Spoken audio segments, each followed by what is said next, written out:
We are in Torah Vav, Torah called Kra Et Yehoshua, in part 14-15, closer to the end now.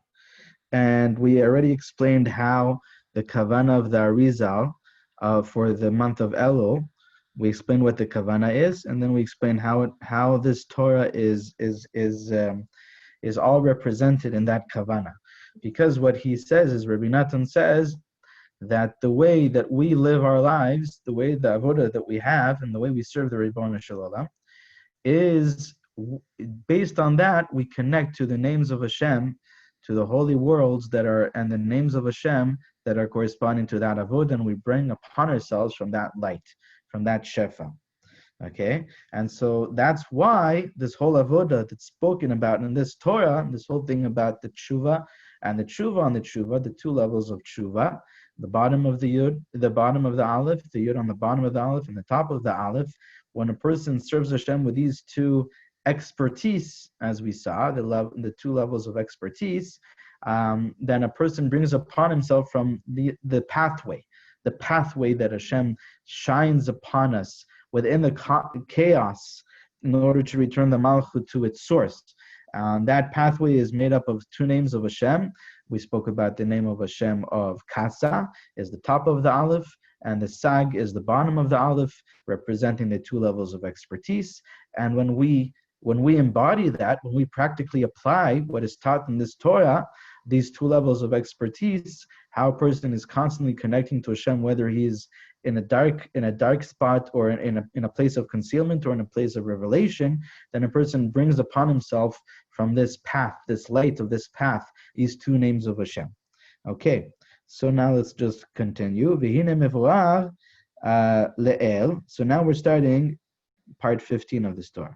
והנה מבואר לאל שעל ידי הדמימה והשתיקה ששותקים לחברו כשמבזין אותו, על ידי זה זוכה לתשובה שהיא בחינת כתר כנ"ל, אין שם, כי סייג לחוכמה שתיקה כנ"ל, כי צריכים להיזהר מאוד לדון את כל אדם לקו זכות, ואפילו החולקים עליו ומבזין אותו, צריך לדונם לקו זכות ולשתוק להם, ועל ידי זה נעשה בחינת כתר, כמובן במדרש, משל לאחד שמצא את חברו שהוא עושה כתר, אמר לו בשביל מי? אמר לו בשביל המלך.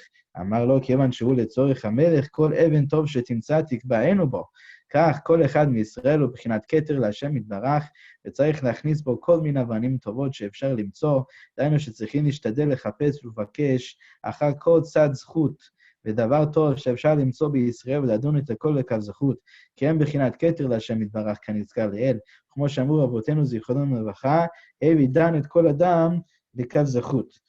So now he's going to focus on the aspect that was discussed within this Torah about being silent in the face of insult. So now he's focusing on being silent in the face of actual insult, when somebody insults you, when somebody does something that is disrespectful to you, or somebody does something that is hurtful to you. So where does this come? He's pointing out, where does this strength, where does this energy come, this attitude come to be able to be silent in the face of insults? When somebody does something, when someone harms you, when someone insults you, where does that strength come from? So he says the strength comes from the ability to judge someone favorably. Okay? So if I'm judging somebody in a negative way, right? So then it's impossible to be silent, right? The nerve, how does this person have the nerve to disrespect me like that, to insult me like that, to do something to hurt me in that way? Okay, but if I'm judging that person favorably, and there are different ways to judge somebody favorably. One way is that this person doesn't realize how much he insulted me and how hurtful that was to my honor, you know, to who I am in those words. Also, it could be that person did something that is harmful to me in another way, and they also could be that they're not aware of the severity of their actions or their words or whatever it is that happened there in that situation. So that's one way of judging them favorably. Another way is that another way is that maybe they're not that I might think that they're a terrible person because they insulted me and they harmed me. And the more that I think that they're a terrible person, the harder it is for me to stay silent in such a, I have to put him in his place.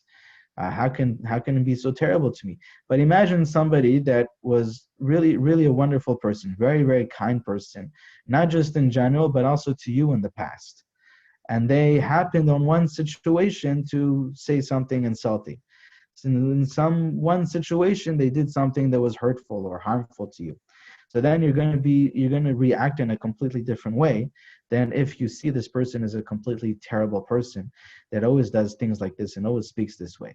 So the way you judge a person favorably or not favorably is going to have an effect on your ability to be silent in the face of insult. Okay? So judging favorably comes from love. It comes from appreciation. It comes from recognizing the good in somebody else. That's what judging favorably is. So Rabbi Natan is pointing out that the ability to be silent in the face of insult comes from how much your level of judging every yid favorably, especially. Why? Where does that come from? Why would I judge him favorably? So he brings a mashal, he brings a parable that's brought in the Midrash. And over there, so we saw in this Torah, we saw that being silent in the face of insult is the way through which we build the keter. We merit the keter, the crown of Hashem. And the keter is the aspect of teshuvah. Okay? We merit this teshuvah, we merit this crown through being silent in the face of insult. So Rabbi Natan wants to point out what's the connection between the crown and being silent in the face of insult. That's what he wants to answer here.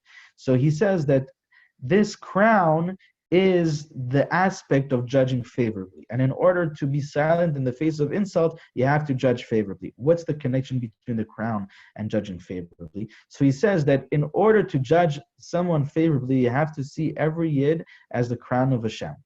You have to see that every yid is a crown, that his neshama is a crown that Hashem takes and puts upon himself, so to speak.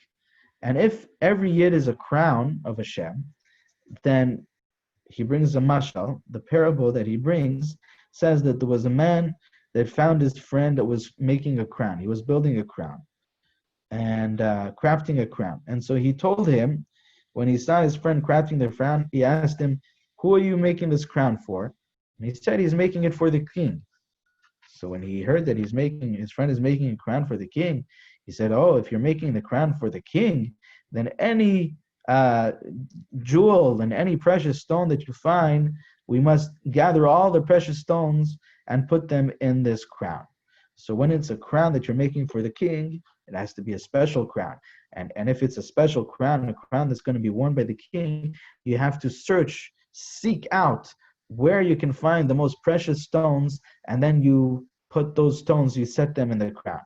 So now he says that if you see every Jew as an aspect of this crown of Hashem, that he's going to that Hashem is going to wear, so to speak, then what you need to do is find the jewels, the precious stones, in order to put in this crown. What does that mean? That means you have to find, in any way possible, ways to judge him favorably. Judging him favorably is, so to speak, finding the jewels, finding the precious stones, finding the diamonds within each yid. And those are the diamonds that you're going to set in the crown, because you see him as a crown, in the crown that Hashem will wear. And so that's why, by judging favorably, which is how you're silent in the place of insults, that's how you're meriting the crown. Okay, that's what he is saying here. נמצא שעל ידי שדנים את הכל לקו זכות, שעל ידי זה שותקים לו כשמבזה אותו, כי מוצאים בו זכות שאינו חייב כל כך במה שמבזה אותו, כי לפי דעתו וסברתו נדמה לו שראוי לו לבזות אותו. על ידי זה נעשה בחינת כתר, היינו כנ"ל, שעל ידי הדמימה והשתיקה נעשה בחינת כתר כנ"ל, להבן. So this is what Rabbi Nachman, that's what he ends off the Torah saying, that to judge him favorably, you think you must judge him in a way that, oh, this person doesn't really think, he didn't really intend to hurt me. He didn't really intend in those words to be hurtful and to disrespect me and to insult me in the way that I'm perceiving it. And so you're judging him favorably. You're finding the stones, the precious stones within the crown in order to crown the Ribono Shel Olam. And that's how you yourself are also meriting this crown of Hashem, which is the Teshuvah. And that's how you merit being silent in the face of, that's how you merit this crown of Teshuvah, by being silent in the face of insult. So now we just finished Torah Vav. So now in order to begin Torah Zayin, maybe you should end the recording and begin it again. Would that be smart? Yes, but before I do that, I want to say something about this Torah. Okay. It's almost as if the whole concept of judgment is an internal version of Lashon Hara. It is. And you know what? This is actually really connected to this week's Parsha, right? That's what the spies did when they spoke Lashon Hara. So Rashi, right at the beginning of the Parsha, the first Rashi in this Parsha, Parshat Shlach, I'm not sure if that's what you're reading in Chutz La'aretz now, but in Israel, we're reading Parshat Shlach. I think you're reading one before, right? Behalotcha, I think. You're in Behalotcha. So, but in Parshat Shlach, the first Rashi, the question Rashi says, why is the story of the spies going to Eretz Yisrael right after the story of Miriam? So the story of Miriam speaking Lashon Hara about Moshe is right at the end of your Parsha, Parshat Be'alotcha. Okay? And right after that begins this Parsha of the spies speaking Lashon Hara of Eretz Yisrael. So Rashi says, what's the connection? He says, because they saw that Miriam, this tzaddiket, right, this righteous woman, speaking Lashon Hara about her brother, she did not at all intend to insult him in any way, but there was a lack in the way in the respect, in the way she was speaking about her brother, and that, look how she was punished. She lived. She went through such a terrible insult and embarrassment to become a leper, and she had the tzarat, and she was sent out of the camp, and for a whole week, the whole camp, everyone in the whole nation is all waiting for her. Look at this terrible embarrassment. Look at this terrible consequences that she lived through. And so they saw all of this and they didn't learn their lesson. So Rashi is pointing out that that's the connection. The connection is that we must pay attention to things like that, so that we also learn our lesson. We also rectify ourselves. But the point is that they did not learn their lesson. They spoke Lashon Hara, not about a person. They spoke Lashon Hara about a land. Eitzim v'avanim, right? It's trees and stones. And the terrible punishment that ended up because of that is the destruction of the temple, the destruction of the Beit HaMikdash. First of all, that the whole nation of Am Yisrael, for generations, we have all these terrible things that happened to us. The destruction of the first Beit HaMikdash, the second Beit HaMikdash, the Crusades, all these things happened on Tisha B'Av. All of that was because they're crying. It says Bechia Shel Chinam, a crying for no reason, right? There was no reason to their cries on that night when they came back, when the Maraglim came back, the spies came back and spoke about how terrible this land is and how it's impossible for them to conquer the land. And everybody cried. And so Hashem says, because they cried, the crying that had no base, it was baseless crying, that's why they will have crying, a baseless crying for generations. It's not just a punishment. It's not just, oh, you did this, so you get that. It's a consequence. What does that mean? It means that the reason why we are still in exile is because of baseless crying. Okay, and one of my shiurim that I gave a couple years ago, I said that all crying is baseless crying, except for one type of crying. And that's the crying about the fact that we have baseless crying. Okay? it's a deep point. But when we cry for the Shekhinah, for the exile of the Shekhinah, what's called Tikkun Chatzot, so that in itself is crying about the fact that we have this baseless crying. Because that's what exile is all about. Exile is all about the negative perspective that we have on our lives and on our families and on our friends and on God, on Hashem, okay, on the Torah, all of that negative perspective and this is something very interesting point that we see intertwined within the Torahs of Rabbi Nachman. Okay, and Rabbi Nachman points out in a few places in the Likutei Moharan how there's a pasuk that Shlomo HaMelech says, "Me'et Hashem lo tetzeh ha'ra'ot ve'atov." From Hashem, no good comes down, and no bad. Do we need to stop right now? Oh, not yet. Okay. not yet. So from Hashem, no good comes down, and no bad comes down. What does that mean? No good comes down and no bad comes down. That means Hashem constantly is showering us with His light. Okay, now the way we receive that light is basically what is going to show up in our lives. So if the vessel is clean, then we receive the light as a beautiful revealed blessing in our life. But if the vessel is not clean, then we don't receive it as a revealed blessing. It may be all these difficulties that we have show up in our lives. But what is going to make that difference? What affects our perception and our vessels, our ability to receive the blessing as a revealed blessing or as a hidden blessing? One of the major points, Rabbi Nachman says, is tikkun habrit. When a person has tikkun habrit, then he has the ability to take the light that Hashem is shining upon us and receive it in a revealed way, as a revealed good. When a person has pagam habrit, when a person is not clean in the brit, lust and all these other things, then a person, even he is receiving tremendous light, he will turn it around and it will manifest as terrible things in his life. Okay? But the point is that our ability to see, to perceive things as good. Look around in your life. There's many people, they're in a difficult place and they're complaining and they break down even and cry, and my life is terrible and this is terrible and everything is terrible and I can't handle it anymore. And then you ask them, what is terrible? And they give you the whole list, right? Everyone has their whole list. But then you ask them, what about X, Y, and Z? What about A, B, C, and D, and all these other things that are going good in your life, right? That you're not in some hospital and you have your legs and you have your eyesight and you have your family and you have what to eat for breakfast and you have a roof on your head. All these things that are going good, they don't want to hear from that. They don't want to hear from that. They can't even feel it. They can't even see it because their perception is focused on the negative. But where does that come from? That comes from the lack of self-love and the lack of love to others. So they have a state of fear instead of love. And the lack of self-love causes you to hate others as well, not to love others as well. When you don't love yourself, you don't love others. And when you don't love yourself and you don't love others, so then everything is black. Everything is the negative. You're seeing the negative in everything.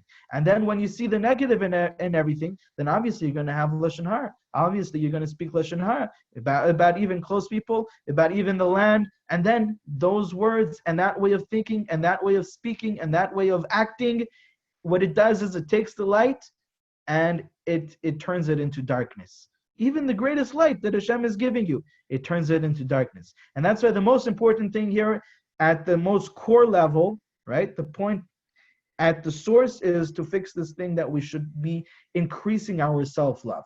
Okay, constantly paying attention to how much we're disapproving. We're giving ourselves disapproval for this, disapproval for that, and all these things. And then we believe that other people are disapproving. And then we believe that Hashem is giving us disapproval.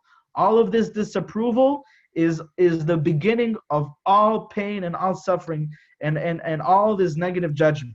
But if instead of that, we start shining tremendous love, unconditional love. That's what love is. Love means unconditional. If it's conditional, it's not love, it's truth. Okay? The side of truth is in the middle, right? We spoke about the spirit in the middle. The side of judgment is on the left side, and the side of love is on the right side. It's past truth. It means that even maybe there's all of these reasons why I'm not lovable, okay? But love means that I overlook that because I love myself. Even though all of these things are unlovable within me, spiritually, physically, whatever it may be, I overlook that because I have love, okay? And that's where you get from the point of judgment to love, from fear to love, and then you start loving others because the way you see yourself is the way that you see others. That's the perception that you're building. And that's the way you see the world. That's the way you see the Torah. That's the way you see Hashem. and then everything. It's like a domino effect. And practically, this will be expressed as what Rabbi Nachman speaks of in Torah Reish Pebed, judging yourself for all the good points within you.